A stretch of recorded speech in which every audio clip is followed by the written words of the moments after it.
So I'm really not too sure if we're really talking about more like teacher preparation for licensure or professional development, because you need to do both simultaneously, but they have a little, one you don't necessarily need to do in a structured institution, and the other has to do with licensure and has to go through some kind of accredited institution. I'm going to try for the most part to focus in on preparing teacher for pre-service, because we've had some tremendous progress in that area. And I think it may provide with some ammunition, if I can use that word, to help you in your work. Because most teacher preparation programs, number one, have to be accredited. In our state, they're requiring that they be nationally accredited, but we've been able to get WINHEC to be our accrediting body, which is the World Indigenous Nations Higher Education Consortium, which is an international indigenous group.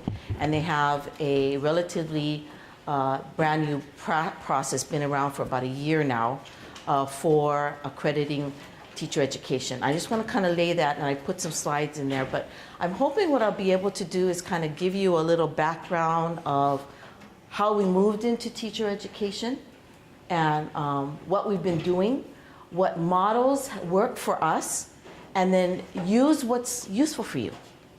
And then we'll save some questions. Okay?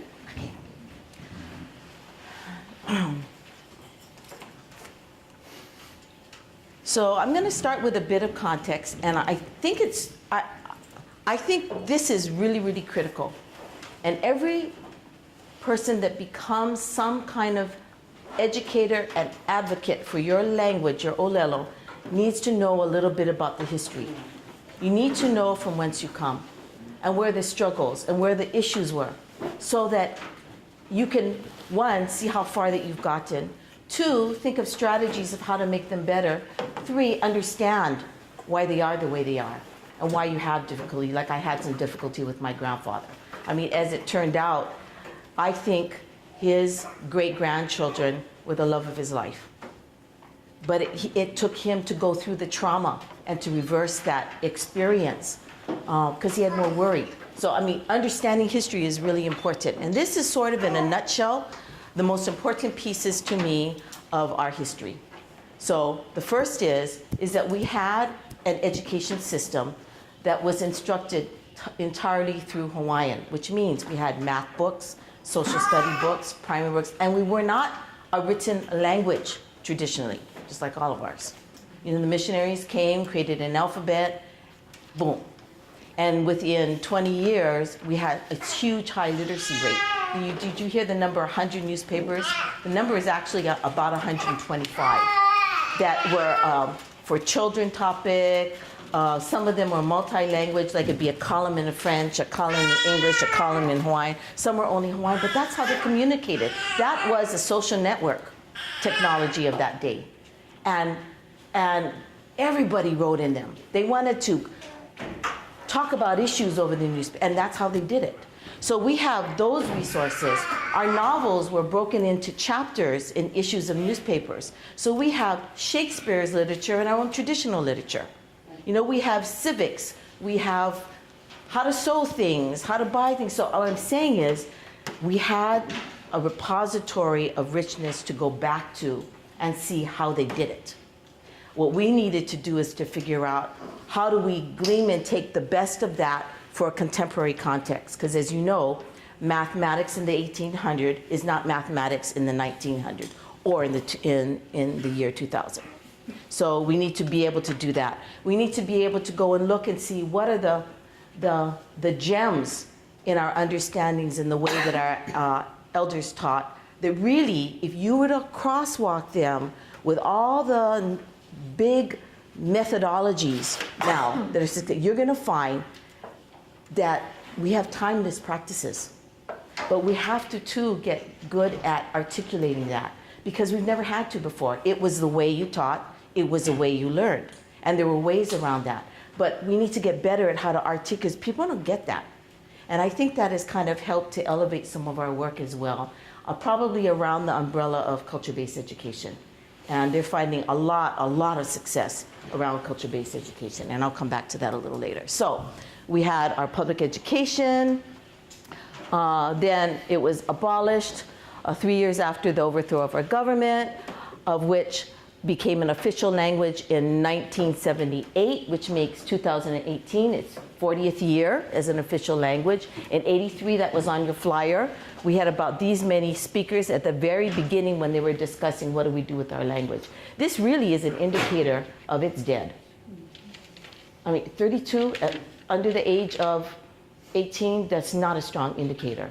So you really have to take a very strong stand and almost, in some ways, be kind of blinded to the kinds of challenges you can have, because if you get bust up about it, you're not going to be able to deal with your language. You have to be able to take them as they come and deal with them as you're collected the best that you can. And there'll be errors along the way, and there'll be successes, but over the long haul, you're going to find some beautiful gems that you didn't know that you had. Let's see. 1986. So this is when the law came in. We removed the law from the books, and then it got launched in public education. And then the Native American Language Act is important to all of us. And there's not enough implementation of that law. And I think we could all rally to support each other to get more support from the federal government to actually do more with what they have in that law. So if you're not familiar with the Native American Language Act, you might want to Google and just read a little bit about it. And then 1997, our college got approved. It is I believe that it is the only Indigenous language college, not department, in the nation. And that is a biggie, because colleges can create their own programs. You know, teacher ed is usually housed under like College of Arts and Science, right? Something like that. Or sometimes you have College of Teaching. So we're able to do that, which allowed us to take a look at our language under this understanding. There are 2 official languages. There should be 2 official pathways to education. That is a strategy. So I say it again. Let's all say it together. There are 2 official languages. There should be 2 official pathways to education. So for you folks, there are 20 plus official languages. There should be 20 plus pathways.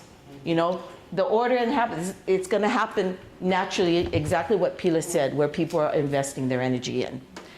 So this has allowed us to create this whole total pathway. And the state of Hawaii is a single state public system. It's the only of the 50 states that the lower ed and the higher ed is a state under the state umbrella. So, but yet, newsflash, they still work very silo. So I think K-12 is getting a little bit better, but our university system has a lot of work around that. But we just keep pushing the envelope, because as long as we say we have 2 official languages, we have 2 official pathways to education, then we're starting to move in that way, because our mindset is moving in that direction. So now, what does the college do? For the upper division, all of our courses, second semester, second year above, are conducted through Hawaiian. What we've been piloting this year was World History 151, I think that's kind of a national number, and 152 taught in Hawaiian. So we're trying to get general core through Hawaiian. So as long as we can get the other disciplines to say, we don't feel threatened for that, go ahead and try it. We're not infringing on any of their major course territory. You know, usually general ed courses are taught by lecturers. They're not taught by your big doctors. And you can have a bachelor's degree to teach. Anybody gonna slap me? You can have a bachelor's degree to teach a general. It happens in universities all the time. So what I'm saying is, it's doable. And we're seeing more now, the early college movement. They're starting to have high school teachers teach some of those general core, which actually opens the door even more for us, which means some of our high school teachers potentially in those subject areas that are licensed in those areas could teach general core. So you see what we're doing? We're trying to open up that access. Training is going to have a link to all of that. And what is here? Our first graduate class graduates in 1999, and then the charter movement started, and a whole bunch of our schools. We have 17 charter schools.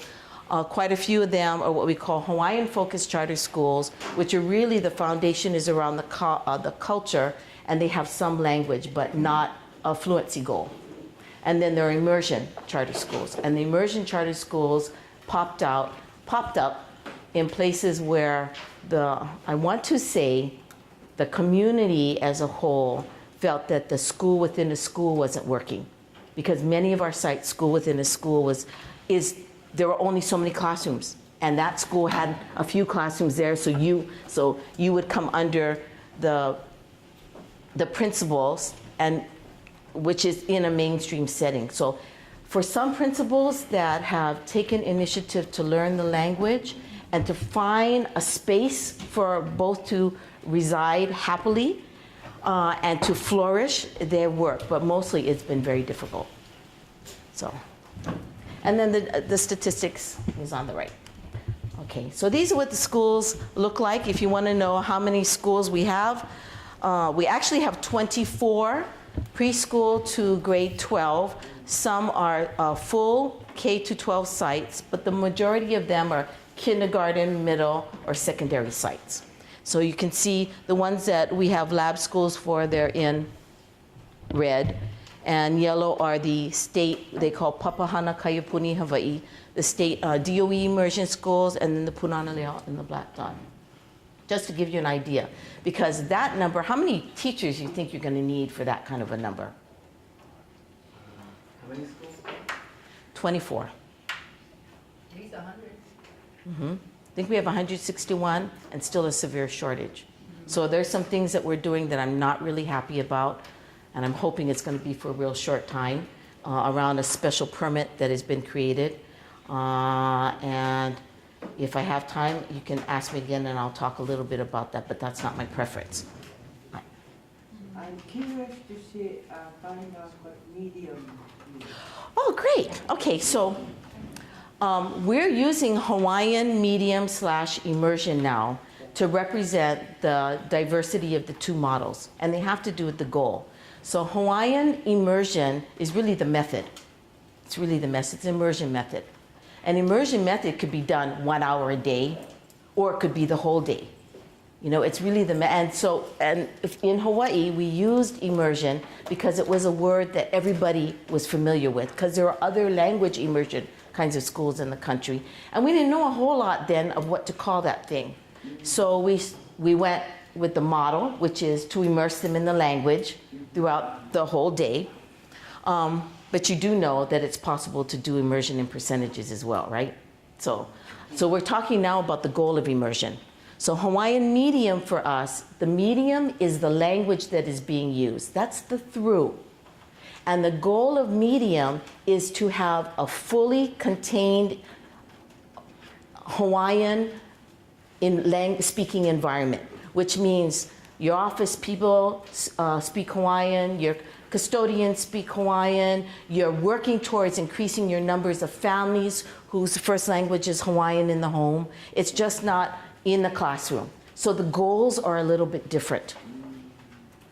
And as you can guess, one model is a little bit easier to implement than another, because there are so many factors. Which one do you think is easier to implement? Yeah, immersion. Yeah. You really have to get buy-in for the medium, because it really causes you to be much more of a language warrior. But that's where we've had the most success. The school that has the highest college entrance rate is a full Hawaiian medium environment. And they've been very successful. They test well in Hawaiian, and they're doing very well in their tests. So that comes back to the quality of teacher preparation, so that you can instruct and prepare students well. Are we good so far? Okay, so where are we now? Okay, so I have a proposal for you. And before talking about what a model might look like, I want to talk around these words that I call my rewords. If you want to read a little bit more about it, let's see. in my mother's voice, I wrote a small chapter on this.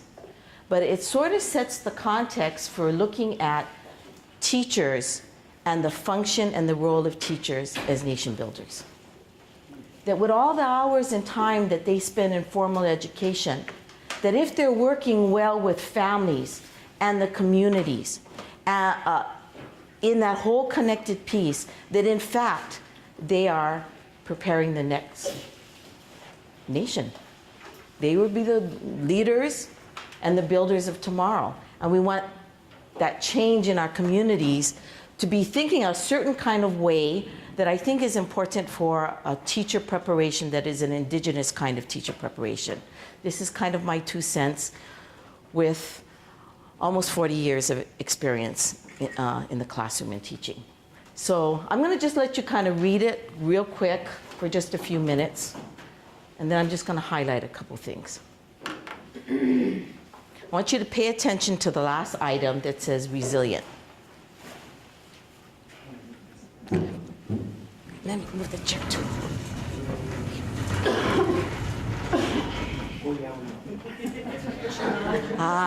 Mahalo. Now move your head.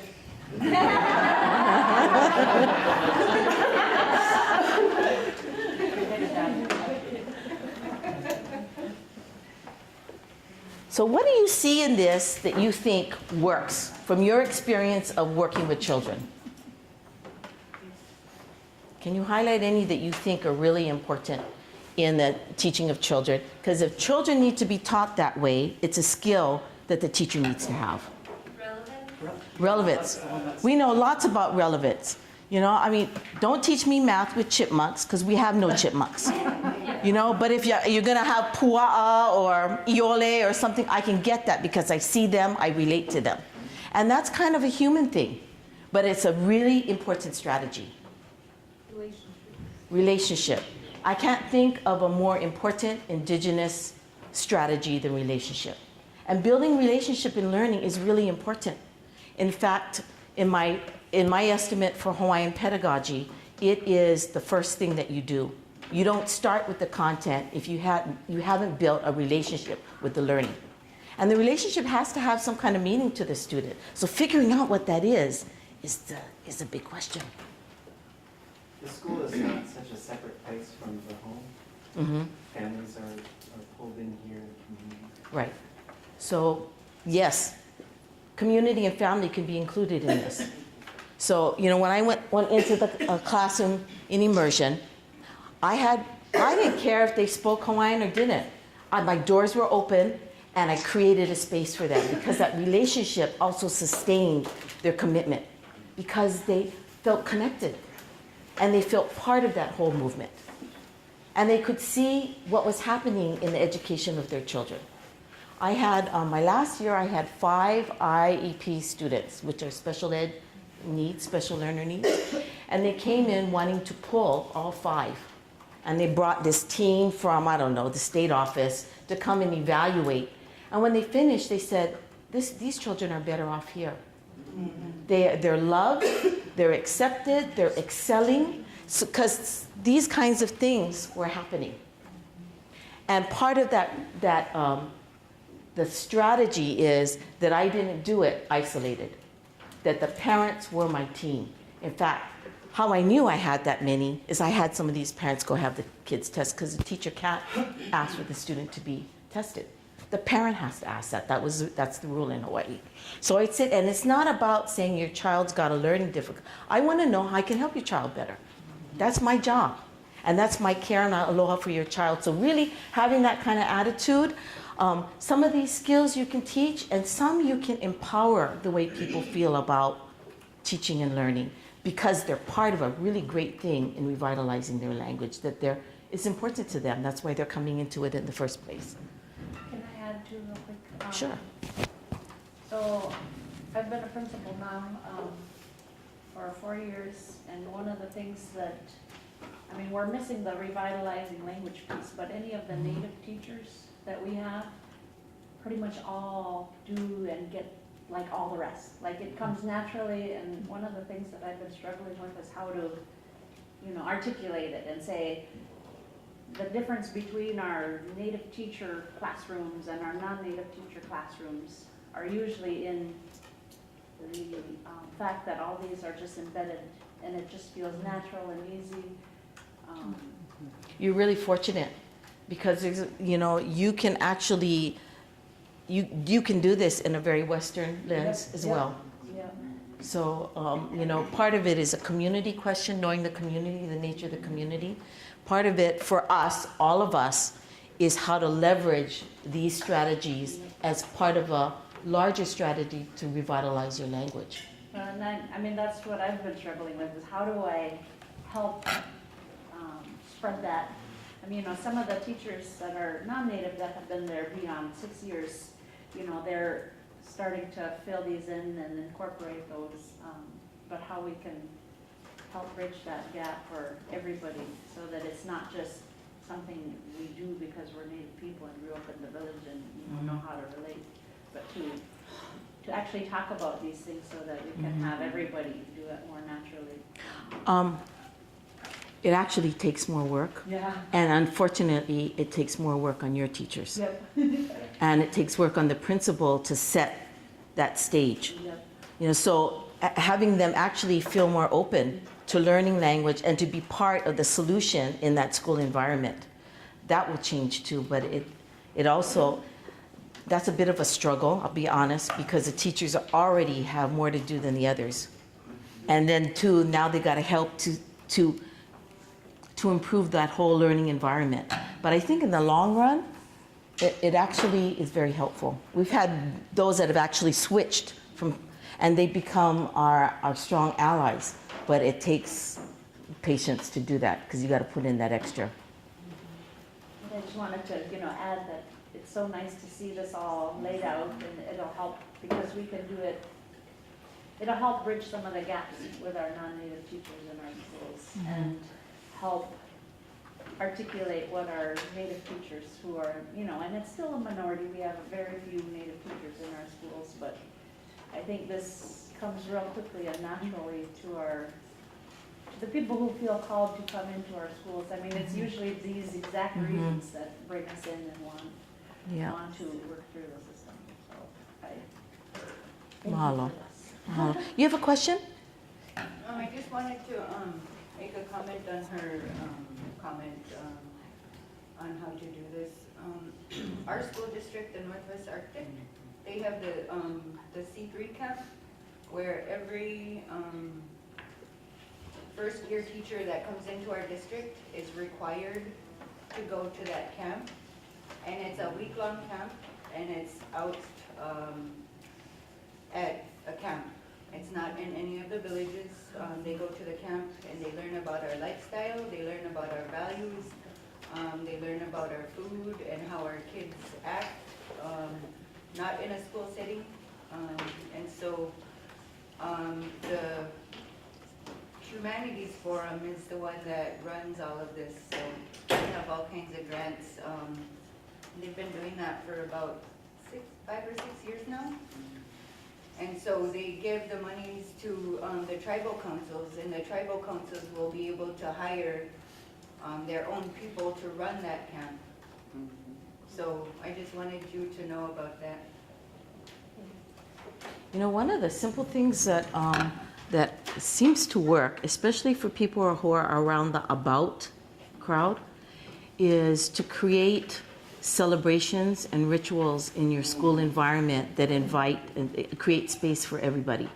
So it's very common in both Hawaiian immersion, medium and immersion schools to have protocol before they come into school, and everybody lines up in a designated place. Usually the men are on the right and the women on the left, and there's a protocol way of entering. Some schools, some of these schools within schools now have the whole school doing that. So trying to find kind of safe ways to bring them in that they feel like they're starting to come into the movement. But you know, schools, especially elementary schools, do celebrations all the time. Secondary schools, we have to be thinking about rites of passage, you know, and how do we do that? So there are ways to, I think, soften up the environment to make it a little bit more encouraging. Okay, let's go to the next one. Okay, so I'm going to offer up and share the model that we've created in Hawaii. Our University of Hawaii at Hilo campus has 2 teacher education programs. It is a mainstream program under the College of Arts and Science, and we battled to have the other one under us. And you know, of course, their argument was, we train teachers, we can train your teachers. But our argument was, you have no background in how to think about pedagogy and instructing that through our language. And we have actually been doing these all these years. We need to be the ones to do that. So what we did is we created 2 separate programs that feed upon one another.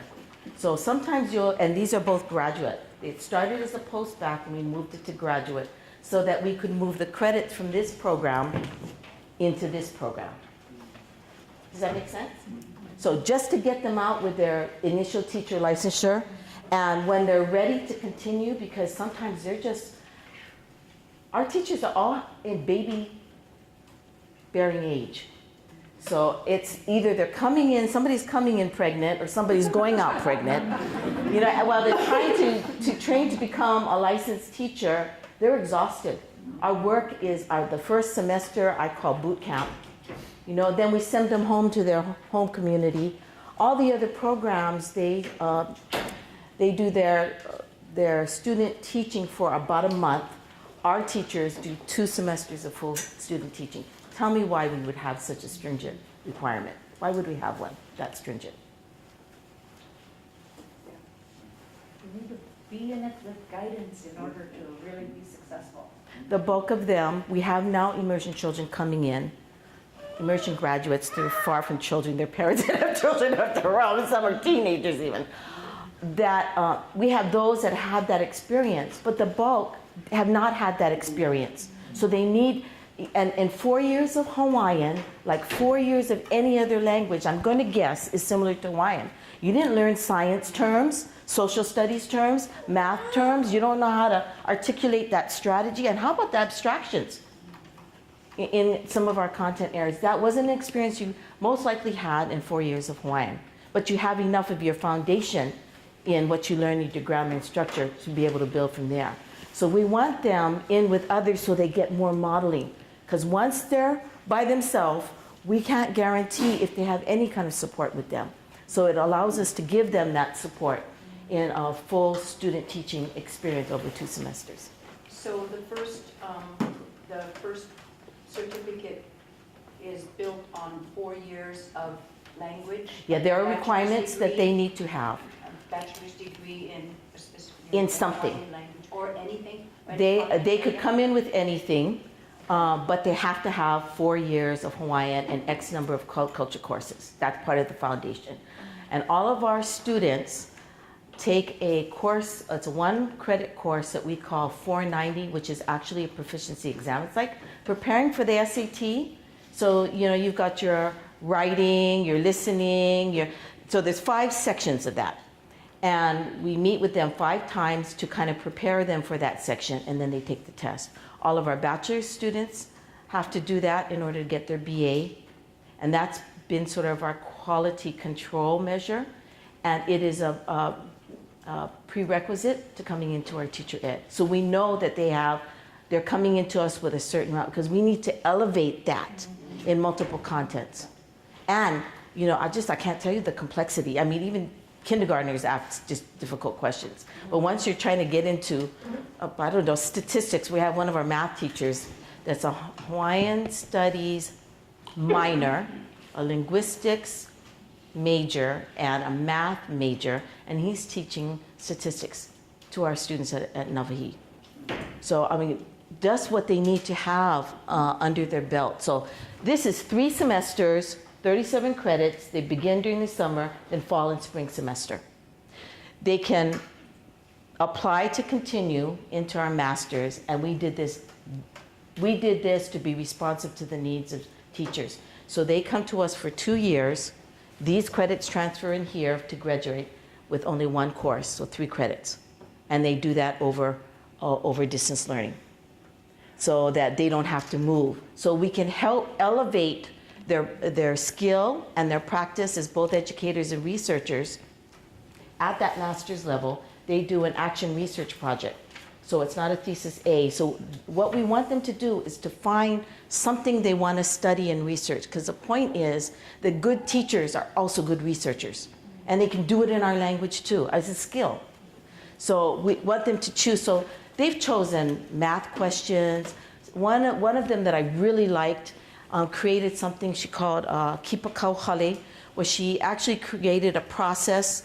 She wanted to find a better way to have a closer communication with the parents.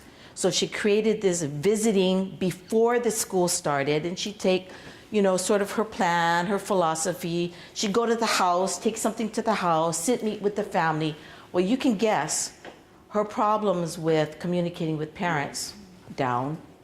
The problems with behavior problems that the students had, down, because the children are all on mute. If I come home and Kumu says, Kumu's got the red lines direct to my cell phone. I mean, that the communication was much better. So she did that. We recently, this last class, actually, we instruct English literacy skills at 5th grade. They don't get English literacy skills like a content course until 5th grade. And she did hers in sight words and comprehension. So the idea is to help them within that environment, to add to the research, to add to the practice, but mostly to elevate the quality of their practice as educators and researchers. So these are all directions that we can go. I don't know what's wrong with this. It's acting funny. So I don't know if any of you sat in on Larry's presentation yesterday. He talked about our philosophy statement. This philosophy statement was created in 1998. 1997 in the fall. The year before we started our Kahua Viola program as a pilot. And it was something that a small delegation, I led that delegation, went and visited different teacher education programs in Aotearoa, the ones that were recommended as the best of the teacher education programs. And we went to visit them. And what we found, and of course, for every support, there's going to be a different argument. So for the most part, we found that the schools that were using Te Aho Matua, that philosophy, how many of you have heard that? Te Aho Matua. You might want to Google it. There's a translated version. They use that to as the foundational philosophy that guides the development of kura kaupapa. So that would be your elementary schools. And they have moved that into policy in their parliament now, so they actually get funding for those kinds of schools. But the linking of the development of those kind of models with the kind of preparation that teachers need for those kind of models. And to have more of a clarity, it's like a vision. You want to have a collective understanding about where you're going. The philosophy sets some agreements about what you think and believe about how you're going to do your work. So we actually met, there's about 9 of us. I'm so sorry, I'll just close this for a minute, maybe it'll get better. We met over several months to, we had native speakers with us, parents who had been involved with the movement, some university. We thought a really good, committed group to talk about what would be that kind of driving philosophy for us. And I'm going to guess, because I've seen some of your values posters, that you probably already have a head on that. For many of your languages, it's what you do with that now. How do you apply that in practice? So we did what everybody should do. We went back to our old knowledge, because that's where the answers are for. That's where the answers about the philosophy of our people is. And that illustration is how we came up with those 3 pillars around the moli, which is your life force, and how you develop and nurture and foster that moli, and then the environments that you walk through with your life. It's like early childhood education or ed psych, beginning of ed psych, but in an indigenous way. And the three picos of the connection of the body, and now how that connects to how we develop curriculum, how we train teachers, but it gave us a foundation that we could all work from. And it's been really helpful for us.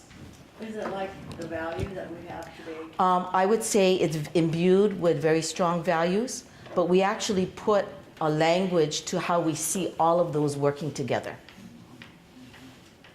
If you want to, the document is in Hawaiian, Spanish, Japanese, English. We've had it translated, and you could get on Google and type in Kumuhonua Mauliola, and you can pull up the document if you're interested in looking. It's on the web. I don't know what's wrong with this. Keiki, do you want me to try? Yeah, mahalo. There's something loose. Or...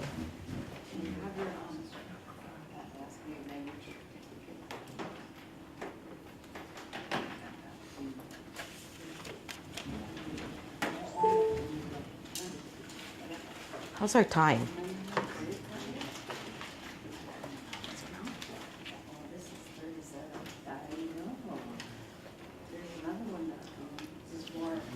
Yeah, I'm probably not going to use it.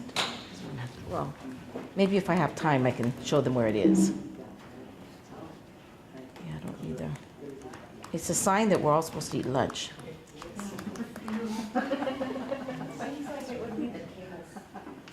The cables. We checked the cables.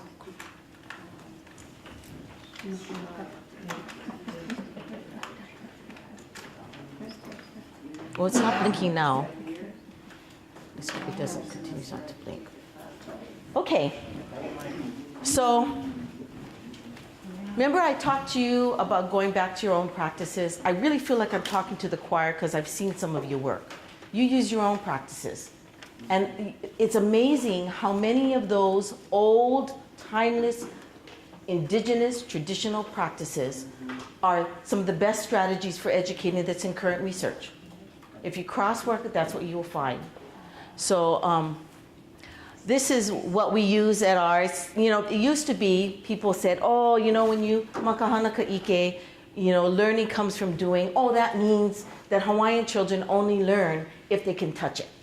So the strategy you work with them is tactile. That's not what that means. This means that I've got to apply their learning and have them perform and exhibit their learning in multiple ways. It doesn't mean that tactile learning is the only. See, they don't get it, but we would get that because we have those practices in play.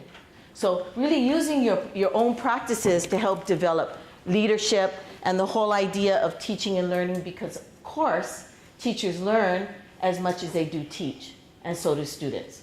Students teach us, and they also learn from us. So these for us in our language is the same word.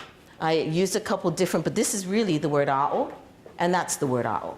So this is a'o, a'o mai, and a'o aku.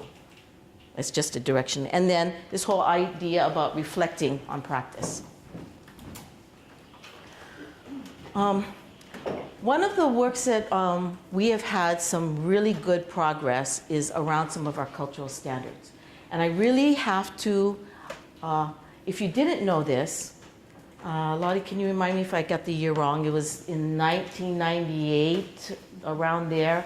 The year that the Alaskan Native Knowledge Network did their book on language, that standards and book.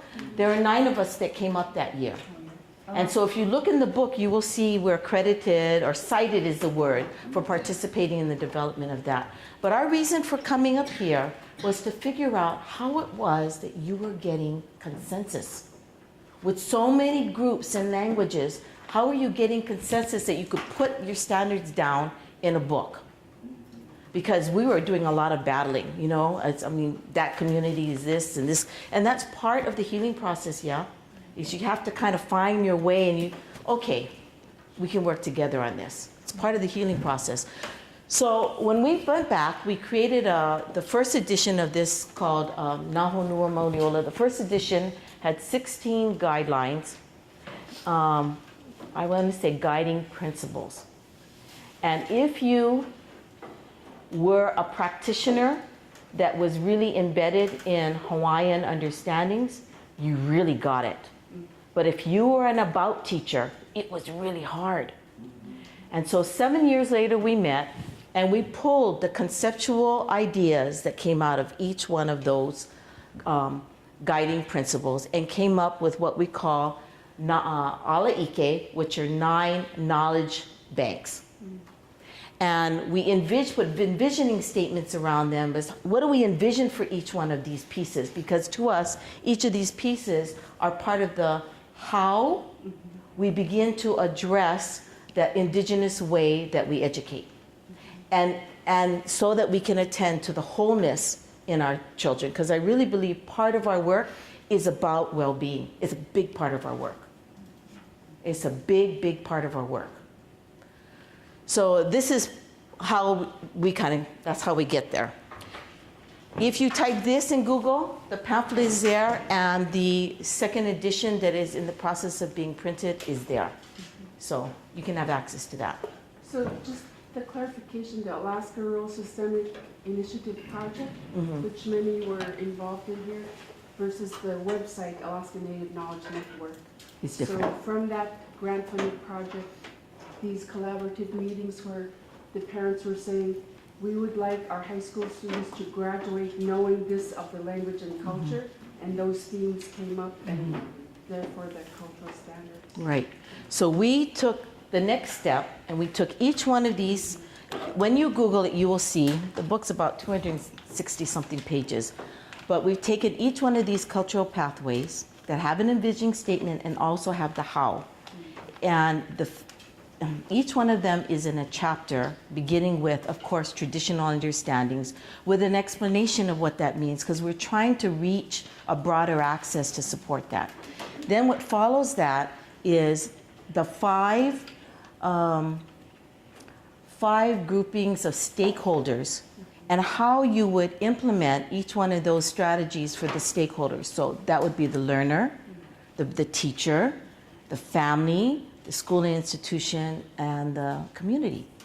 And so you can, and it's not totally comprehensive. I say it's a beginning list, but it gives you an idea of how you may take that and what you might do as kind of a benchmark of a strategy to deliver that pathway. And as you could guess as you look, most of ours don't have one pathway. You can't do the language pathway without doing a bunch of others. So I think it works pretty good. And then in addition to that, we created URLs of all kinds of resources, videos, curriculum, that would help provide resources, online resources for those 9 pathways, and then reading material. Because a lot of people really, they think culture is just kind of a simple thing, but it really can be quite complex. You need to kind of have, there's a way of talking about that. So if you want access, and this all came out of our work with Hawaiian Medium. That as we went deeper into preparing, so did we have to take another layer and take another layer, because we couldn't just do the Western thing. We had to create the way in which we do our strategies and prepare our teachers. Does that make sense? Yeah, yeah. And the crucial part for you guys is having them in the language, conveyed in the language, versus using English like we do here. Oh, only Hawaiian. Yeah. Right. And there's so many things that the language saves you from having to explain like you do in English. You get, because the language is already embedded the context of that thinking. So, okay, how are we on time? How are we on time, gang? Can I ask a quick question? Sure. I don't know, you might open up something else. We have 40 minutes, okay. You mentioned 2 English and Hawaiian to include both.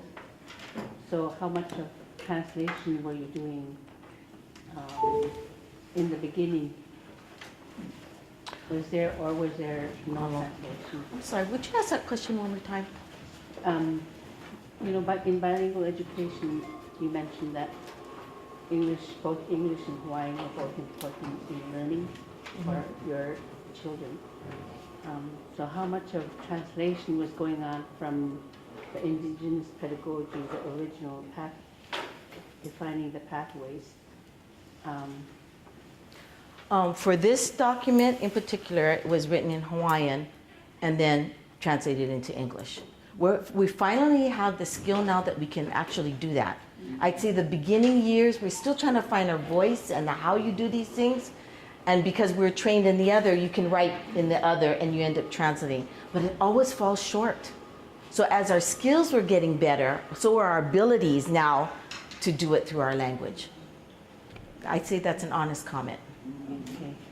So right now you're saying you're immersing. Yes, Okay. yes. Our teacher ed program is taught solely through Hawaiian. Did you get this up? Thank you. I'm sorry, I didn't print it, so I don't even know what's next. So ask me some questions while we're at it. I forgot what comes next.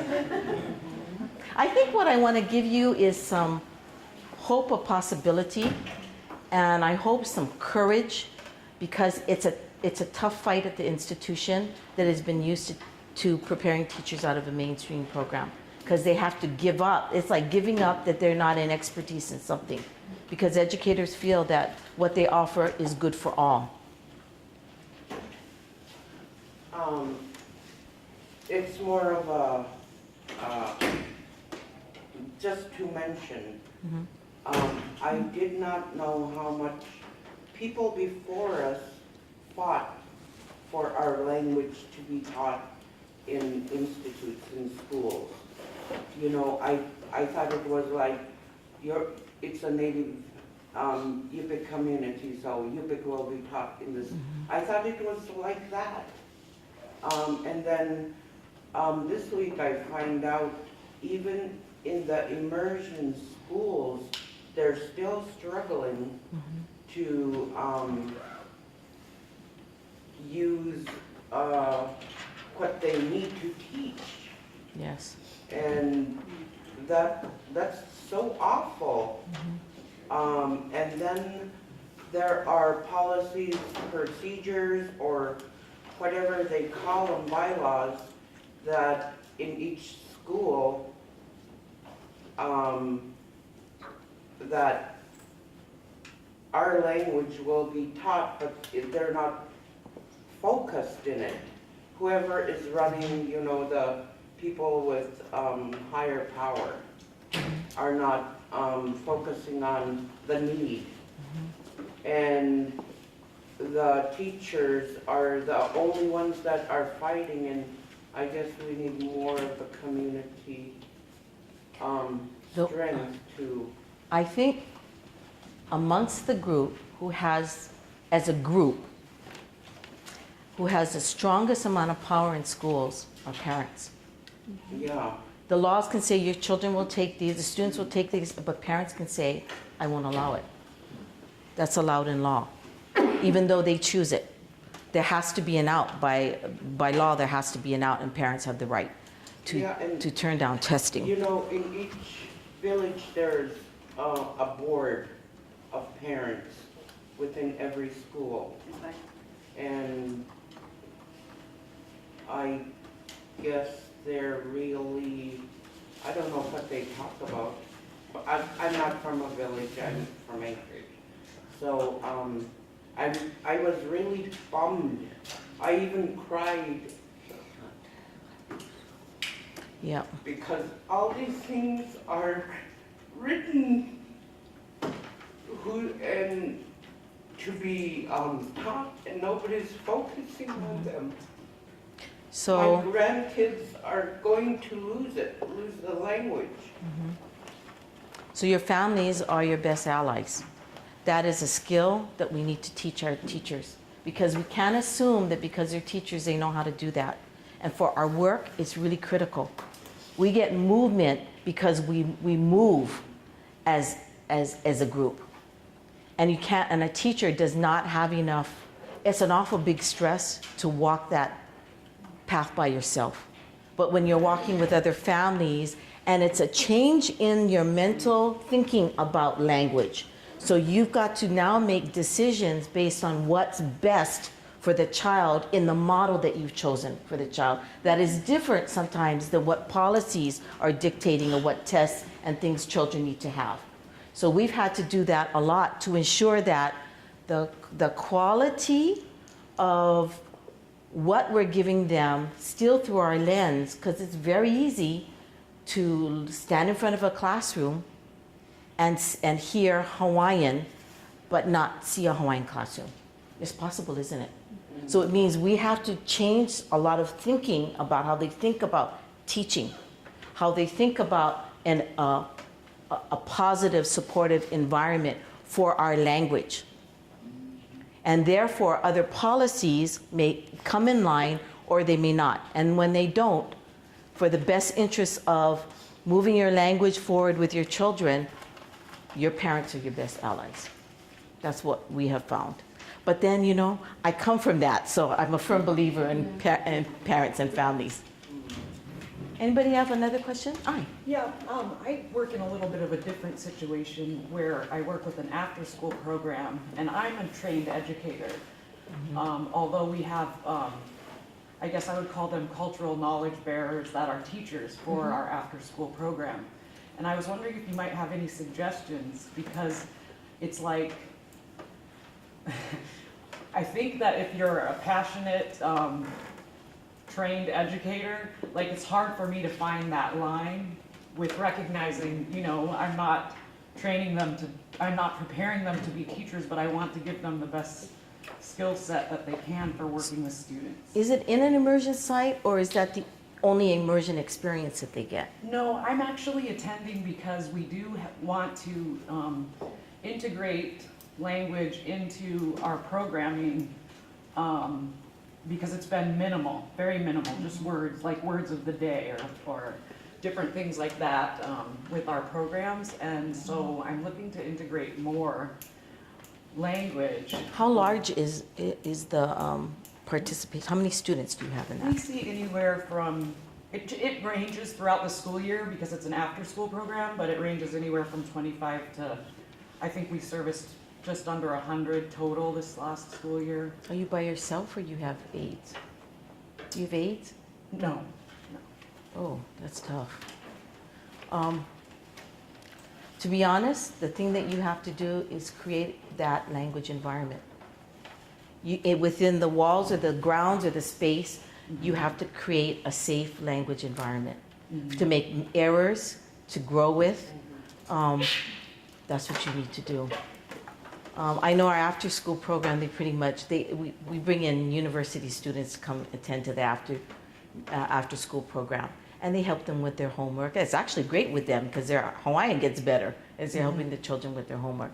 But you would I'm thinking that you would probably be doing sort of a cross between the of and the through, because there's not a whole lot of time to do a lot of immersion time to get them to learn their language really quickly, like a full-on immersion or medium, but it doesn't mean it couldn't be done. Some schools have done that.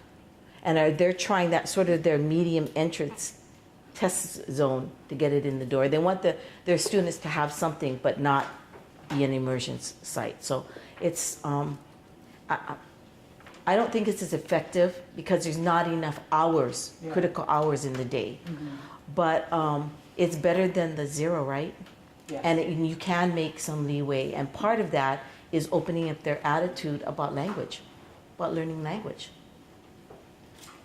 So it's probably not a place that they do only homework. It's probably a place where they learn songs and dances and make things with their hands all through the language. So it has lots of contextual clues just by the nature of what it is you're teaching. Okay, let's go on. So this is called the Moenaha. It's a method that I created, and it's the method, we only teach one soul method. Our students don't learn about any of the great philosophers and theorists, Western theorists. This is what they do. They learn through our traditional practices, and I've created a system to help teachers develop their lesson plans and their unit plans. So the system is about helping them with their thinking to be able to do lesson plans in that kind of light that we want. So what I have actually, you see the words there, the 4 R's? This is what I think is our native process for teaching. And it can be more complicated how you actually do that. But in very simple terms, the process is like this. I believe that there is always a bigger idea and a learning in our traditional thinking, because it's connected to bigger things. And so the entrance in here is connecting them to that big idea of the learning. And then the relevance of that particular content of skill and the application of that in various ways, and the performance of that in a way that is a student exhibited performance. I think we do that naturally. I think this works really well for us. We can look at the nature, like the pictures that you have there are just the process of the whole nature of the kukui plant, which is our candle nut. It's where we get our oil to make light from. But just in our language, those ideas are embedded. That first comes the kupu, the sprouting of the knowledge, and then the beginning of the shoots to liko. And you see that healthy plant, and then the flowers to begin to bloom that create new seeds that drop and create new trees. I mean, I think the indicators are all there in our nature, and we're used to that. And part of our challenge is getting back to some of that through our language and our cultural lens. But I've created an electronic system so that they can actually publish and share their units and their lesson plans across with each other. It's been a growing project, but it's sort of the thing that I want to retire leaving, because I think what we need is more tools. You know, what I shared with you at the beginning with all those V's, they're great to think about. But the question is, how do you do it? What does it look like? And how do you help teachers with tools so that they can do what they're trained to do best? And still make sure that it's embedded and grounded in a way that comes from the lens of our language and culture.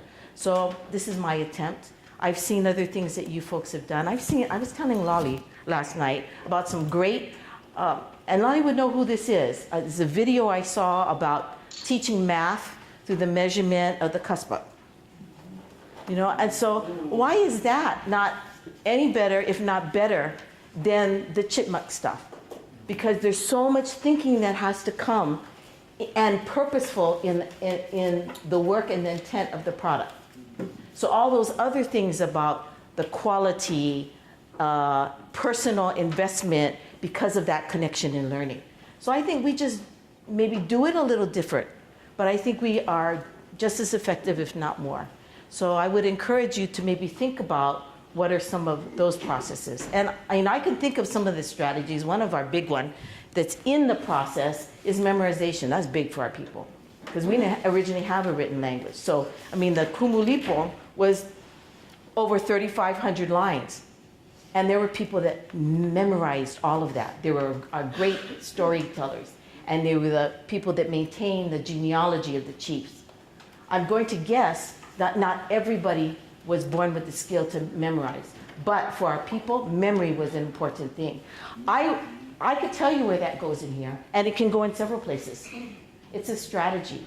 But we still have a process with multiple strategies that are indigenous to us, our ways of doing that. And we just need to go back and look at them and then revive them a little bit. Does that make sense? How's our time? 20 minutes, okay. I think what I want to do, this one is going to focus a little bit more on our teacher ed program. And I kind of like this. The reason why I put this one in is our teacher ed program, our pre-service program, is called Kahua Viola. And if you look at the language, you know, the language just speaks to you, Kahua Viola. And the word hua is the fruit or the product of something. And the word for value and wealth is vai vai, that comes from the word vai. And all is the word for life. But if you put some of the words together through that process, the word kahua down there is a word for foundation. The word for hua here is the coming of the whole piece. And the hua vai is the receptacle, the water gourd itself. So the water gourd is actually symbolic for the container of the whole person, like containing your knowledge. I just, yeah, look, languages are so nice. They couldn't do it like that in English, but you hear it in Hawaii, you go, oh my gosh, it's got so many deep meanings in it. And you can see how it kind of touches thinking in your values in preparing teachers. So that's the name of our program. This is just some information about our program, of which I already talked about. Rigorous and experimental performance-based assessments. We've created some really good assessments for teacher preparation that are in our language and using our own value and skill sets. That has taken us a while to do because we actually have had to do it enough years to feel like we kind of understand what we're doing. Because we're recreating something that hasn't been done for generations, you know, in a formal setting, taking traditional understandings in a formal setting.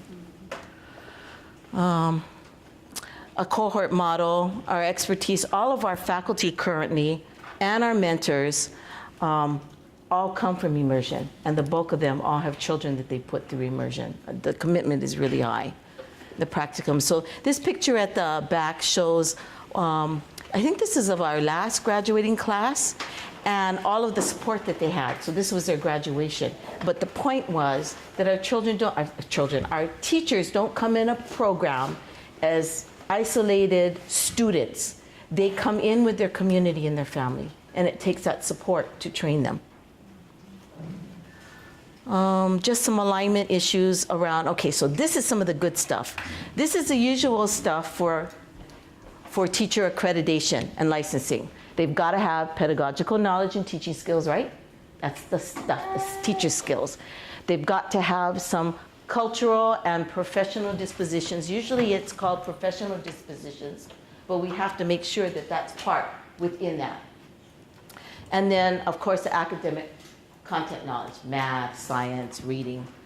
But we also have to have this layer. And what has been really interesting and really lucky for us is we got our teacher standards board. Oh wait, I'm gonna come back to that. These are the pale. So these are the process that they come into us and exit. So the prerequisites that they have to have, the foundation courses during this summer, it's a 5-week intensive. It's the only time that they come to us intensive like that. They come on site with us.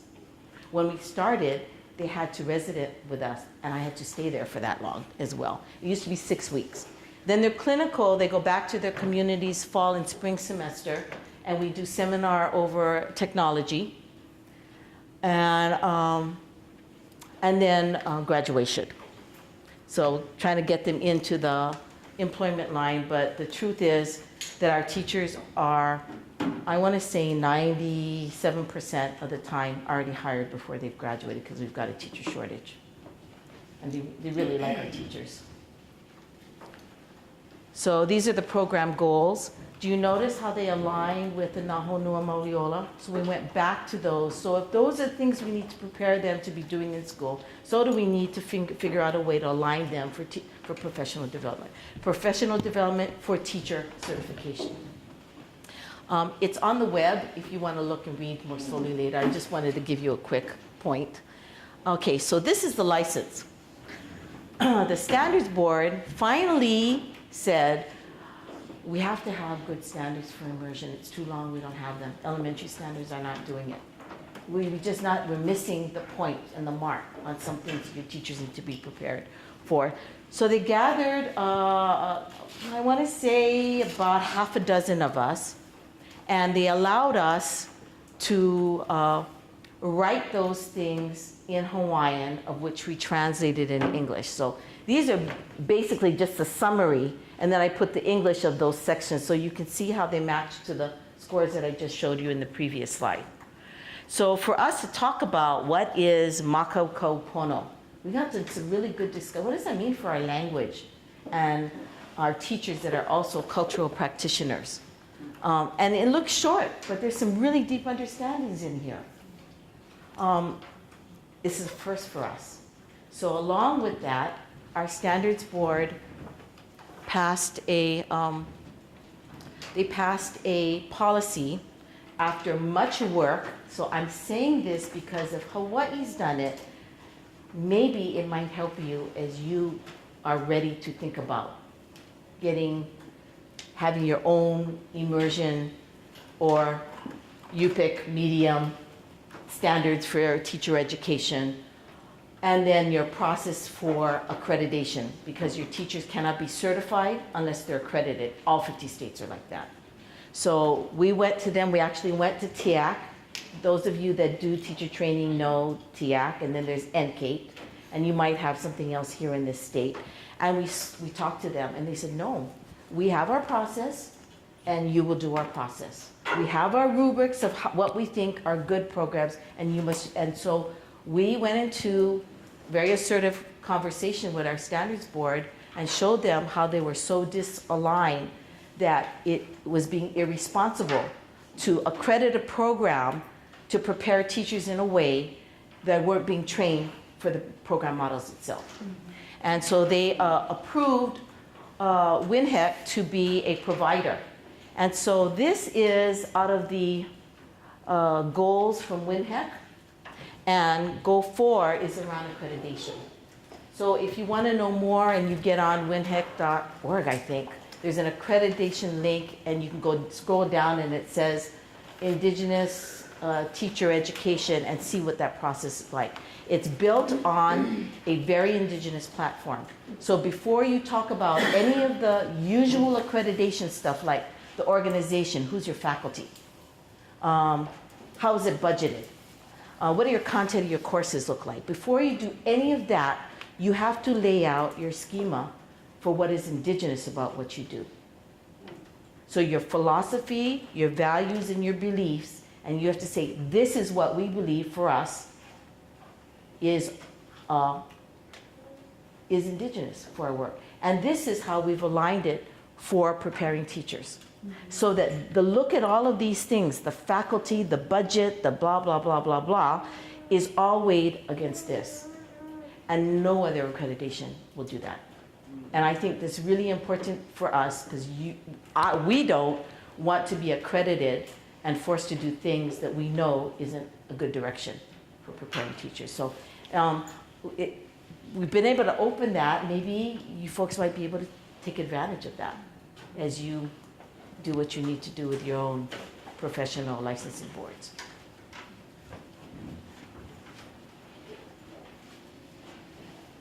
Are we good? Mm-hmm. Okay, so I'm going to play a short video. These are, I think, 4 of our students that are going to talk a little bit about their experience in Kahua Vaihola. And the reason why they were chosen is, one is an immersion or a Hawaiian medium student that came up the ranks from Punana Leo. One is came in the regular entrance that college students come in. One came in as a parent wanting to be a speaker and a leader in their own family and ended up becoming a teacher. And the last one is somebody for many years came back to language and actually comes from a very strong Hawaiian community. So these are their words.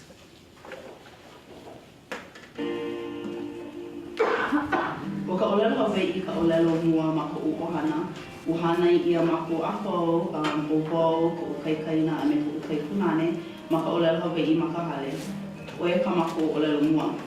No laila he mo Keiki Kawai'ae'a ma ko o puka ma ko ako mai nā punana leo. Punana leo o Maui, punana leo o Honolulu. A o puka pū mai ke kula o Nakahi ma ko ako. No laila ua ola no ka olelo Hawaii ma ka hale a ma ke kula pū ke kai.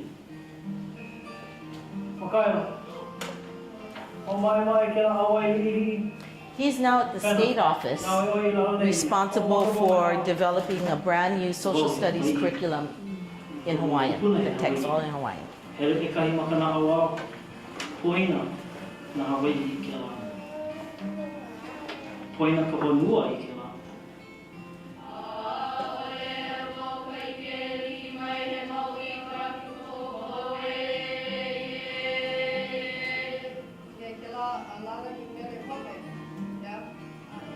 kumu maoli o Hawaii, like kona mo pahuhopu me ko'u, no ko'u ola, a pela wau I ho'oholo ai e lilo wau I kumu maoli o Hawaii. Ua mopoko ia o ka hua waiola ke kai anu'u e komu ai ke kanaka e makemake ana e hoko I kia mo pahuhopu I mea na awau hou ai, I mea e kokua hou ai. Na mea like ole a pau ma ka ho'okele na uma makua I aho. No leila lawe wau I ke la I ka lumi papa no ke ao ana I na kamalihi ma leila. O ke kahi mea nui ma waho o na mea e ho'o na awau ai I na keiki a na makau like ole a pau. No nui wau I ke aloha nui. He mea nui ka ho'olohe ma ka wā o O ka maoli Hawaii, ia'u, ua pili loa I ka piko'u. O ka piko'u o ia ka mea e ike ai ka po'e I kou pili, kou ano, a me kou pili mai na kupuna a hiki loa I ke ia la. No ka maoli Hawaii, he ahu wale I na he maoli Hawaii ko ke kanaka, he ahu wale. He olelo Hawaii I ka ano olelo. Pa'a ke kai mohana no e au iaia, pa'a na kuleana o ka ike ku'una iaia. Pa'a kāna lawena he Hawaii, a loa kona mo au a nui ahu wale ka au lawena ke kanaka. O ka pili uhane nui kona mo au ke kahi, he mahalo, he mahalo I na mana o ke ao. Oia ko'u kuana ike, a pehea wau e no'ono'o ai, pehea wau e hana limai I na mea like ole a pau I loko o I waho hoi. Those are kindergarten Ko students. hana ki ia e waiwai loa I kou ua. E ike ai kou maka. No leila, pono e ikaika ma na au apau. I don't know what happened, sorry. Me alihi ke makau I he komo wale ana ia, komo a hana. O ka lilo ana I kumu maoli Hawaii. A ole ia he oihana wale no. He mea ke ia e piha I kou ola. He kule ana, a he makana. Hau oli loa wau pomoi ka I loa wau hiki ia o ke hana. Ina aole wau maho. Ina aole wau awamu I ke kuleana. E na baila e hana. What do you see similar amongst all of them? What do you see resonate? They all come from different experiences into the program. They all live their, They all have passion, Identity. strong Hawaiian, a humbleness. That comes from training them through our language and culture. That's what I believe. Yeah. So it's not a job, and they probably would all tell you that. And they're not. They didn't grow. Not all of them grew up with Hawaiian. Some of them started at the university level, but you couldn't really even tell that, could you? So if we had this video, we really got to do an updated one. But I think it makes the point, that we really are the best ones to do the training, and it really sends us into many new areas of discovery that helps to better inform our work. And I think it's a really important place, and it's also carving Indigenous space in these institutions where they have the total right to be carved. So. Did you guys ever run into this when you were kind of getting started? We have quite a few folks who are, there's not very many of us who are achieving this level of fluency yet, but when they do, I say, you gotta go teach. A lot of them say, I don't want to be a teacher. And I say, that's just what you've got to do right now so we can sort of build this thing. Did you guys have to push people into that profession?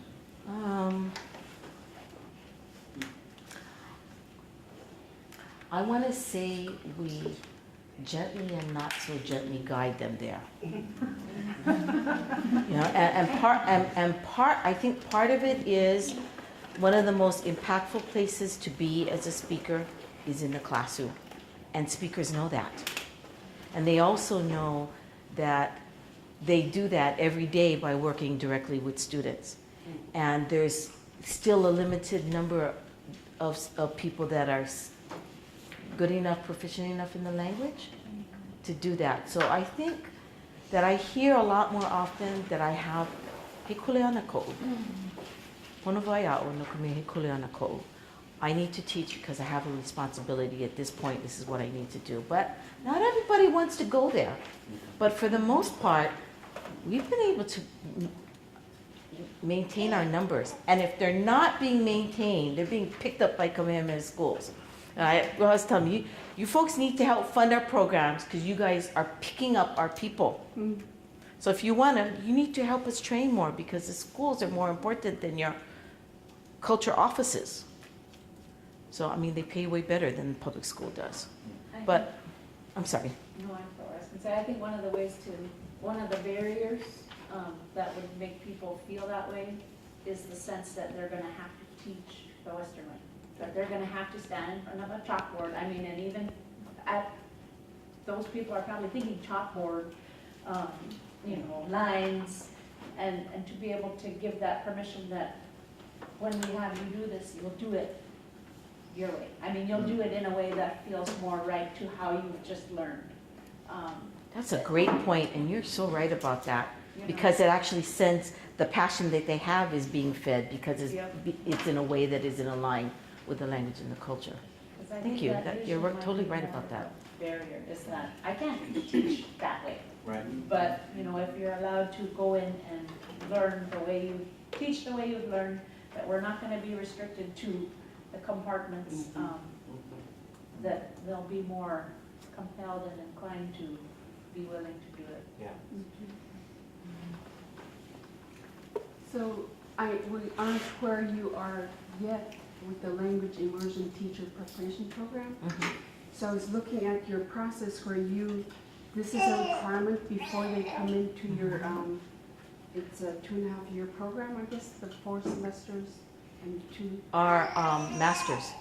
Oh, okay. Our masters. Our teaching certificate is 3 semesters, 1 year. So they start in the summer with all of their foundations course, and then fall and spring in the classroom. So for us, we have the schools and College of Ed, now under one umbrella.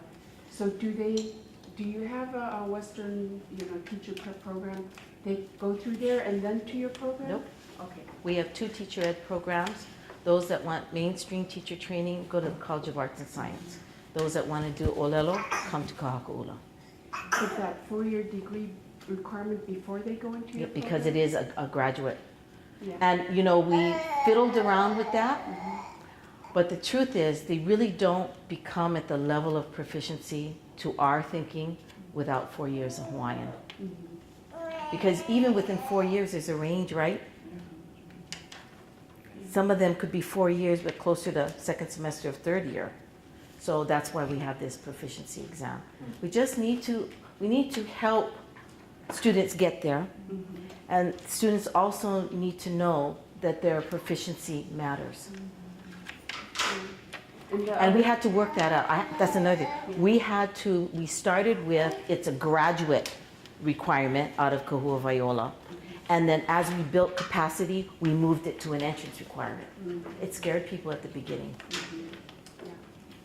Thank you for that. And the last one is for WINHEC, the World Indigenous Nations Higher Ed Consortium, for their accreditation.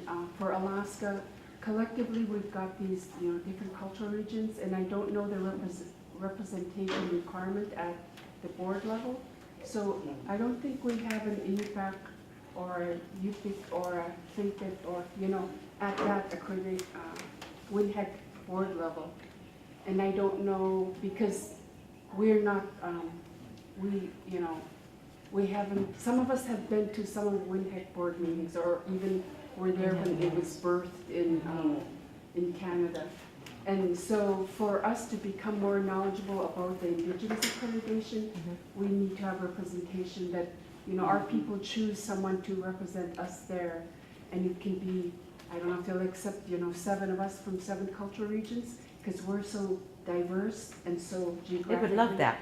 Yeah, so if we had 7 Alaskans on WINHEC board, imagine the growth that we can have. Right. So who do we approach? Think about it in terms of AFN. Oh, The yeah. three big groups. We're speaking right now to IEASC, I don't know what it stands for, but it's the accrediting board in Canada now has approved, the government has approved an Indigenous accreditation for their higher ed tribal colleges. And they're looking at WinHEC to be that vehicle. This is what I was just, after listening to it, I had this idea. And so I think the idea is, so the University of Alaska has these sort of three big campuses, right? UAF, UAA, UAS. And then a couple years ago, maybe last year, I can't remember, the schools of education all became one. It became the College of Education under the University of Alaska. So I think what we should propose is the College of Alaska Native Languages, so that, like, I wouldn't be in the School of Arts and Sciences at UAS anymore. I would be a faculty of the University of Alaska College of Alaska Native Languages. There we could develop a certificate, bachelor's, master's, and doctorate program in teaching Indigenous languages. And then we can use it like WinHEC to get our certification processes.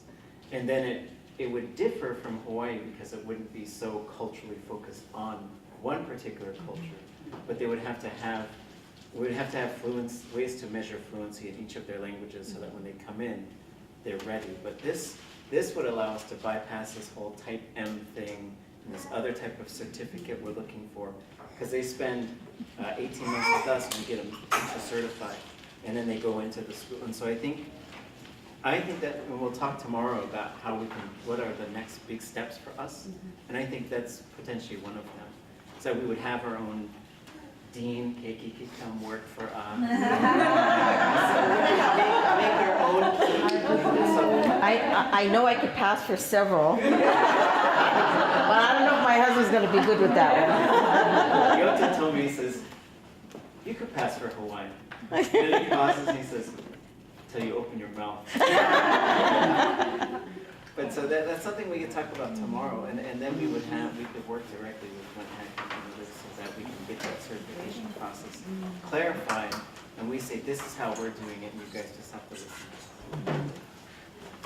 And would that be a smaller tuition to pay for, 18 a month? So that's a good question. I would have to examine how the tuition portion would work. It would probably be similar to getting a teacher's certificate right now. But there's certainly some things we can look at. I know another idea we're going to propose tomorrow is challenging the state government and the University of Alaska to figure out how to offer as many Alaska Native language courses as possible without tuition. We have one more question, and then we'll call. I'm wondering if you'll be able to cover any family,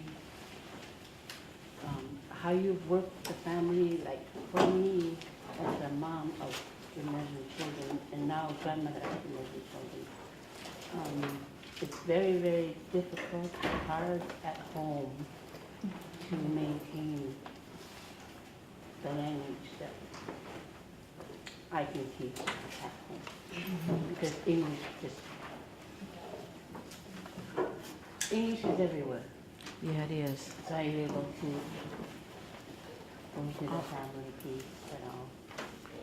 Yeah, it is.